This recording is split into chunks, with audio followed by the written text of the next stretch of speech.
ብዬ እንዴ ተለምዶ ነገሮች የምታከብጂው እያከበድሽ ነው። በቃ ምንም አሁን እኮ ከሌሊቱ 6 ሰዓት እንዲሆን ነው። በቃ 6 ሰዓት ደግሞ እንዴት ብለሽ ነው የምትሄጂው እንዴ? አንደኛ ህፃኑን ብርድ ይመታዋል። ጌታ ህፃኑ ብርድ ይመታዋል። ልጁን ልትወስደው መታ ከዛ በኋላ ትሄዳለች ነበር እኮ ያልከኝ አይደል እንዴ? እንደዛ ነው እኮ ያልከኝ። ማታ እንመጣለን ስንልክ እኮ ልጁ እያለቀሰ ሲያስቸግረን እዚሁ ቆየች። እዚህ ቆየች ነው ወይስ ከዛት በኋላ ትሄዳለች ነው? አልገባኝም። እሷማ እሄዳለሁ ብያለች ያለችው። ልጁ እያስቸገረ ስለነበረ እያጠባችው ምናምን እዚሁ ቆይታ ነው። እኔ ያው ማታ ማምሻ እንመጣለን ስላልኩ ሰላም ሳልልክ አላድርም ብዬ ነው። ይቅርታ አረበሽኳችሁ ነው። ችግር የለውም። መምጣት ተረበሽንም ግን በዚህ ሰዓት መጣላችሁ እያላ ልጁ መልሰዋለሁ ስላልክ ትወስደዋለች ስላልክ ችልኝና አብረን መጣን። በዚህ ሰዓት ወጣሽው አርፍደሽ ነበር ነው ዛሬ? ዛሬ ትንሽ አስመሽቶ ነበር። ለዛ ነው ብደውል አሸማ ከም ጅርቱ ኦርዶቶን ኪያ ማርት keessan sinin jecha jechuudha. Viidiyoon har'aamoo jechuudha riikaardii isa cabsuudha sinin jechuun jaaladha. Abrahaam jalqaba irratti jechuudha roottaadhaan mucaa fudhattee deemtu asuma bultaa rakkoo qabu jedhee jechuudha. Tiraasii lama algarra kaayetu kinoo andaarii kana sitti darbu kinoo caammaa kiyya baafadhee rafee sitti agarsiisa. Ati immoo caammaa kee baafadhuuti kinoo akkanatti ol bahiitii rafii yoo bijaama barbaaddeetta ta'e immoo qumxaa koottiidhaan bishaan daakuu siifan kennaa jennaan. Lakkii ani asii hin buluu gara manaattan galaa. Ani waan baay'ee dhiiseenii isa teenaan jette hunduma isaayyuu si hubadheenanii calli jedheetuma dhiiseetuma taa'aa ture. Amma garuu mucaa fudhadheen deemaa jedheteen jechuudha. Egaa innis laayifiin galadheen turreeyyuu yeroo darbe keessa jechuudha. Laayifii YouTube irratti notorkiin na seensisuu didee kan shiitiinis nu seensisuu dide jedhee jechuudha. Na har'a jechuudha fataa jedhee buluu barbaadee ture jechuudha. Dhuma gubbaarratti garuu waan hin taanetu isaan mudate jechuudha. Gaa lafa seexanni jiru nagaa maaltu jira miti. Haa ta'u malee egaa sana keessatti ishiin buluu jettee indiddee jechuudha. Bakka ishiin waan immoo waan bareerran bulaa atas buleennaan lakki ishii maal barbaaddaree jennaan deemu. Saatii ilaaltee taa'ennaan saatii 5 fi daqiiqaa 45 jettee jechuudha. Saatii meeqaan viidiyoo waraabdanii halkan ammaddoo kanaa hanga saatii kanaatti ruutan achi turuu maali? Deebitee ermeellaan saatii 6 dhufuun maali? Maal hojjechaa jirtu? Maal butbuxaa jirtu? Maal bukeessaa jirtu? Inqooruun jedhame inni sin tolchitan. Inqooruun jedhame yoo ta'u baate illee baadiyyaarraallee deemaatii fidaati kibootatti kaa'ame mumaa inni dhugaa rabbii kana maal jedhuun jedhamee namee amma kun immoo jechuudha hinaaffaan wixxirri godheeti gubeeti jechuudha. Kun akkatti bokokee taa'aa jira jechuudha kun.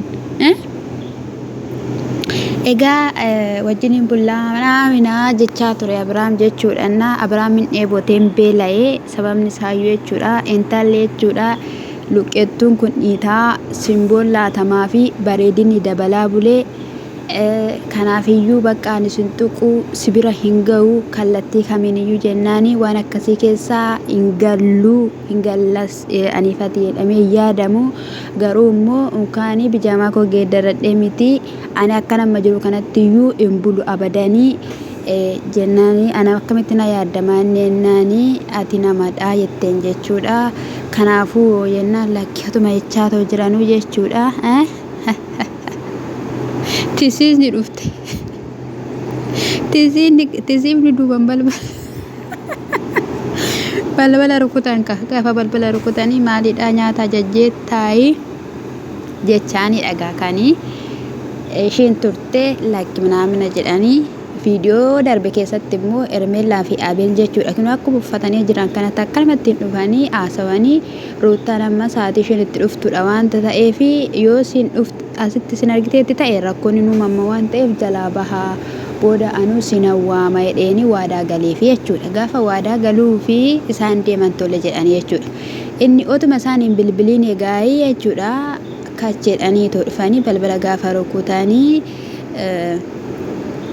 qaxxitaa miti natti fakkaate balbalicha irratti jechuudha. Manyitaa beetichi yookiin immoo bakkeen algaarraa keessa galanatti fakkaate akka manaamna jettee dhungattee ittiin akkas gateetti ishii akkana dhiibdee ilaaltu ruutaan teesseetoo jirti jechuudha. Saatii meeqadha? Azirti mucaa fudhattee deemti hin jenne ati maalidha jennaan jechuudha. Abiraam koo jechuudha isa duraan ruutaa jechuudha akka nama jaalalatti agarsiisee jechuudha. Bakka akka abbaa manaa fi haadha manaa isa turanii jechuudha. Shokshokuu jalqabe jechuudha. Bakka mucaanis rafee ture kanum kanatti as turte malee wanta biraa miti jedheen jechuudha. Amma immoo isheen akka miree as bultimoo minaamne naani deemti minaamne osuma jechaa jiru. Kaza dhaabbattee gaafa jettu dorrobdee kinoo haala kanadhaan teessee jechuudha. Gaafa isheen teessee jettu saatiin meeqadha qoyii isa biraan immoo hin bultaa jettee kan gaafattu maal jechuudha. Iddoo tokko bultuu moo maayinni mucaa fudhattee deemti moo maal jechuudha. Akkamitti hanga saatii kanaatti teessee jetteen jechuudha ruuttaadhaani. Achi booda mucaan kiyya rafee tureeyyuu amma immoo ka'ee jira waan ta'eef rakkoo tokko illee hin qabaatu fudhadhee nan deema jetteen jechuudha. Booda irratti egaa as bultamoon deemtadhe jechuudha. Ganaa ruuttaa isa duraanii buli jedheeni kadhachaa ture amma bultamoon deemtadheeni ruuttaa gaafachuu jalqabe jechuudha. Yaadan jijjiiruun qabu hani nan deema mucaa kiyya fudhadheeni jettee jechuudha. Achi booddee egaa haa ta'uyyuu malee amma ishiin saatii kana hin deeminiti jettee Hermeellaan ani yaadan sidii kenna jettee maal jetta jennaani ishiin mucaa ishii faana isaa bultu ati immoo deemiiti hoteela biraa kireeffadhuuti buli jennaani lakkii ani hoteela as biraas akkatti kireeffattus hin barbaadu asis hin buluu jetteen jechuudha. Akkasumas immoo yaada ishii filadhu ka yaada lama sii kennite wanta ta'eef filadhu jennaan ani yaada filachuun barbaadu ciqiciqeenis na jibbisiiseetoo jira. Isa kanaafiyyuu ani hin barbaadu adda ruutta hin fedhu hin kajeeluu jettee jechuudha. Maayiniree jennaani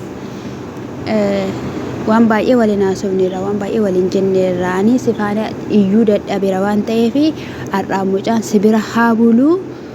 Kanaafiyyuu ani boruudhaani dhufeenani fudhadha ganamaadhaani jetteeni sana booda kaatee biraa baate jechuudha. Argitanii Hermeellaa maaloo dhiismee maaloo dhugaa si kadhannaa maaloo dhiisi dhugaa rabbii akkatti isaan kolfanii taphatanii dhufteeme itti gooteme waan isaan beeku qonnaa si argee yuume Abiraam yuume ruuttaadhaan hin dagataa dhugaa rabbii. Abiraam akka naahi ta'eera abbaa manaa biyyee jechuudha. Maal jechuudha akkasuma wal fakkaachuudha kan dhugaa dubbachuudhaaf taanaan jechuudha. Innaa ishiin kun dhufte innaa Hermeellaan dhufte wanti nuti isaa gara Hermeellaa jechuudha. Ari'ee jechuun kun danda'ama ruuttaadhaan jechuudha. Miskiina koo dhugaa rabbii ana takka takka naazansiisti dhugaa rabbii mee isa dhugaa rabbii maa jechuudha mee wanta akkanaa hin salphatu.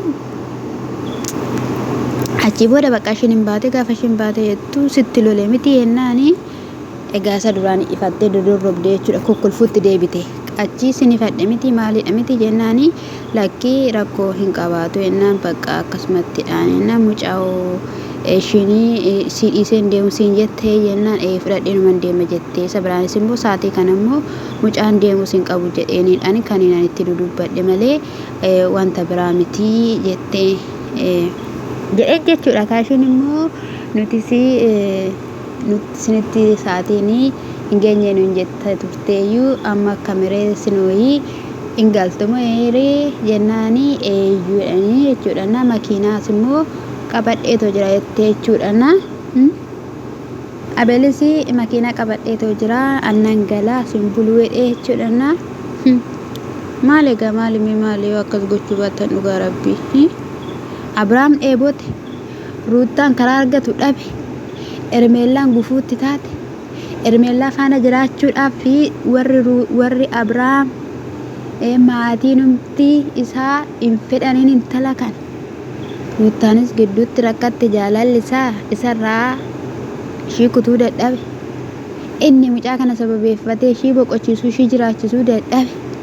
Mee maal jedhame kana mee akkam goonu ishii akkam taanuun jedhame nuti. Ermoo hin dallaniin sababni isaayyuu mana biteeraa fi jette mitiire ijaareeraa fi jette mitiire qalamii dibamee dhumateeraa jette mitiire kanaafiyyuu itti galaa har'atti galchita borummoo duubaan itti galtaa jechuudha. Abeelis wayii fushushukaa jechuudha.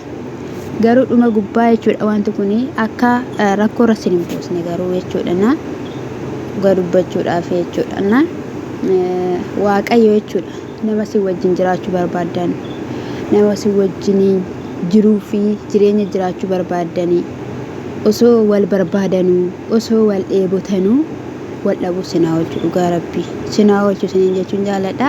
Akkasitti hirmeelaan dhuftee batabatee gargar baaftee malee silaa jarittiin jechuudha wajjin hin bultiyyu jechuudha. Maaliif jennaani waliin oolanii kolfaa taphachaa waan hundumayyuu waliin dabarsan. Isa biraanis immoo as turtee mana keessa yennaani maal jedhan hirmeelaadhaani asin turre amma dhiyoo kanan dhufeedha jechuudha. Soba saqaadaa ittiin godhu seetanii yoo wajjin nan oolee jedheera yoo ta'e hin shakkiti waan ta'eef jechuudha. Ammayyuu iddoo tokko buluun hin danda'amu jettame. Kaadhimateera geefti kiyya. Kan kee jalqaba nama argu malee dhugaa rabbii. ነበረው ገባ አይደለ ሩታ አሁንም እኮ ምንም የሆነ ነገር የለም። ስለዚህ እኔ ሌላ ነገር ለመፍጠር ፍላጎት ቢኖረኝ ኖሮ እንደዚህ ያላረግም ነበር። ታውቀኛለህ እኮ አውቃለሁ። እሺ በስርዓት ያዘው፣ አንገቱን ያዘው፣ ወደ ኋላ አካል ተቀጭዋለህ ልጁን።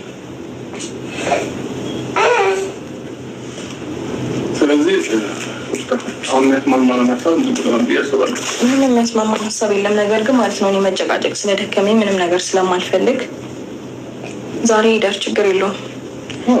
ነገ ግን በጠዋት ነው የምወስደው። እሺ በጠዋት ለጠዋት ችግር ለነገው ችግር የለውም። ይሻላል። ከዛ ውጭ አንድ ጭቅጭቅ አልፈልግም። በቃ ስንተኛ አይደል? ምንም ነገር አልፈልግም። ምንም ጭቅጭቅ አልፈልግም። እስካሁን ያለችኩት ልጅ ስለተኛ ብቻ ነው አይደለም? ጨርሻለሁ። ግን አሳልፈኝ። ለሸኝሽ ነው ወይስ ነው? ይዤ ችግር የለም። ተናደርልኝ ቻለና ተናደር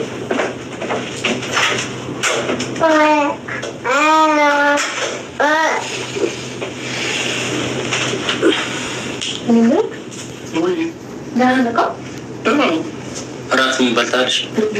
ወጥቼ ነበርኩ። ወጥቼ ምናምን ነገር ስመለስ ተኝቶ ነበረ። ከዛ አልሄደችም ነበር እሷ ማለት ነው። እኛ እኮ መደወል ነበረበት ማለት ነው መጀመሪያ። ኤርሚ አይ ትሄዳለች የሚል ስላለን እኔ አላሰብም። እንዲህ ነው ተደብቅ ምን አልሻል? ኧረ ምን የሚያስደብርሽ ነገር የለም። ተራፈዳሽ ማጥበታ እኔ አብርቻለሁ። እሺ በዚህ ሰዓት ራሳለ እሺ አሁን አይተሽው አሁን ቡዲራ ማሳለና መስመጣለን አንተ ብቻ ከወሊ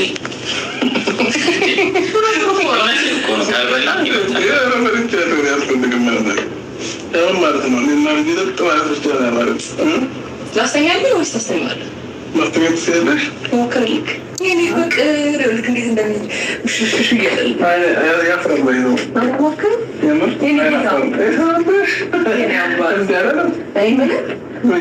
ግን 6 ሰዓት አልመሸም ማለት ለእኔ ሳይሆን እኔ ወደ መምጣት ሳይሆን ለሆነ ሰው አልመሸም። እዚህ 6 ሰዓት መቆየት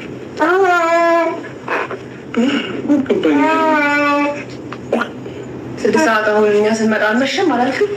መምሸቱ መጀመሪያ ታወቀ ነው። ይሄ እንደዛ ሳይሆን ገጠመኝታቸው እንደዚህ አሁን ያየሽው ነገር እንዲፈጠር እንጂ ምን ነገር ነው ማለት ነው። ገጠመኝ ደግሞ አንዳንድ ጊዜ ይኖራል እንጂ አስቤውም እንደሚገኝ የተፈጠረ ነገር የለም። ዛሬ ካሩስ ወይ ምን ያወራችሁ እስከ 6 ሰዓት ነው? ምን ያወራችሁ እስከ 6 ሰዓት ነው? ከማለት እሷን እኔ እኮ ነበርኩ ምን አደረግኩኝ? ልጁና እሷ አንድ ላይ ነበሩ። እኔ ውጭ ነበርኩኝ። ከዛ ምሽቼ መጣሁ። ስመጣ ተኝቶ ነበረ። ከዛ ቀምሳም የመጣ ሆኖ